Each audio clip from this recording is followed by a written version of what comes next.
सरकार इसे बता रही है कि ये एक गेम चेंजर है, ये एक नई सोच है, ये एक नई स्कीम है, फिर इसे लेकर इतना बवाल पिछले 3 दिन से क्यों मचा हुआ है? देखिए, मैं समझता हूँ ये नौजवान जो हैं ये इनको पूरा ज्ञान नहीं है ये स्कीम के बारे में, और अनजाने में वो बहकाए जा रहे हैं। इसमें कोई शक नहीं कि कुछ राजनीतिक पार्टियां जो हैं वो उसका फ़ायदा उठा रही हैं और इनको एनकरेज कर रही हैं। इसके अलावा उनकी इग्नोरेंस है, उनको पूरी स्कीम के बारे में पता नहीं, उसके गुण उसके अवगुण ये सब उनको पूरा ज्ञान नहीं है। तो इसलिए मैं समझता हूँ कि उसके कारण कर रहे हैं।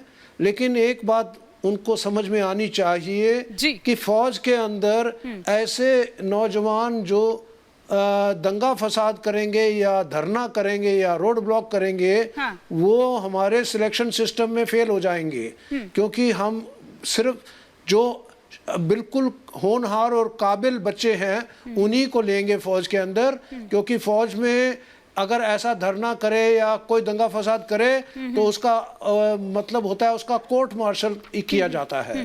तो हम नहीं चाहते फौज का डिसिप्लिन स्टैंडर्ड या फौज की काबिलियत में कोई आप सिलेक्शन सिस्टम की बात कर रहे हैं, लेकिन वहां पर वो जो एक सामाजिक सिक्योरिटी है वो भी चाह रहे हैं। वो कह रहे हैं कि भैया ये जज्बा ये जुनून हम कैसे लेकर आए, 4 साल बाद हम क्या करेंगे? सवाल तो ये है। देखिए, हमारा देश एक प्रजातंत्र है, एक संविधान के नीचे हम लोग काम करते हैं। हमारे जो पब्लिक लीडर हैं, लोगों के चुने हुए रिप्रेजेंटेटिव हैं, उनका काम है उनको समझाना, उनका काम है उनको भड़काना नहीं, बल्कि उनको समझाना है कि देश का नुकसान करने के लिए उनको कोई इजाज़त नहीं है, कोई कानून नहीं है। तो इसलिए मैं समझता हूँ ये वैंडलिज्म, ये तोड़ फोड़, ये सब चीज़ जो हैं ये गलत हैं, और ऐसे नौजवान फौज के अंदर हम बिल्कुल नहीं एक्सेप्ट करेंगे। ठीक है, ठीक है। मैं राजकुमार भाटी जी को इस चर्चा में लेकर आना चाहूंगी। राजकुमार भाटी जी, आप किस तरह से देख रहे हैं कि पिछले 3 दिन से जो ये आग धधक रही है, बिहार से शुरू होती है फिर तमाम राज्यों में फैल जाती है, अब तो दिल्ली तक आ चुकी है, एक नई सोच है, एक नई स्कीम है, उसको क्यों नहीं उस तरह से देखा जा रहा है, क्यों बवाल मचाया जा रहा है? देखिए, सबसे पहले तो जो नौजवान इस स्कीम के विरोध में सड़कों पर आगजनी और तोड़फोड़ कर रहे हैं, उनसे मैं अपनी पार्टी की ओर से अपील करना चाहूँगा कि अगर आपको विरोध भी करना है तो शांतिपूर्ण तरीके से करें, राष्ट्रीय संपत्ति को नुकसान न पहुँचाएं। ये हम सबकी संपत्ति है, ये हमारे सबके टैक्स के पैसे से निर्मित है। बिल्कुल। लेकिन जहाँ तक ये योजना है, योजना एकदम बिल्कुल ही वाहियात और ख़राब योजना है। ये देश के भी विरोध में है, देश के नौजवानों के विरोध में है, सेना के विरोध में है। इससे राष्ट्र की सुरक्षा भी खतरे में पड़ जाएगी, नौजवानों को भविष्य के साथ खिलवाड़ है ये, और भारतीय जो भारत के साथ, देश के साथ एक भद्दा मजाक है।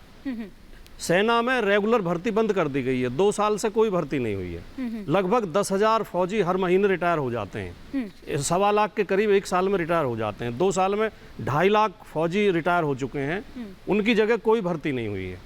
रेगुलर भर्ती को रोककर जो एक दुनिया की श्रेष्ठ सेना कही जाती है भारतीय सेना, और हमारे सैनिकों को श्रेष्ठ सुविधाएं दी जाती हैं, उनको खत्म करके एक ठेकेदारी प्रथा, जिस तरह गार्ड रखे जाते हैं फैक्ट्रियों में, 4 साल के लिए आप 6 महीने की ट्रेनिंग होगी, 6 महीने की ट्रेनिंग में कौन सा फौजी बन जाएगा?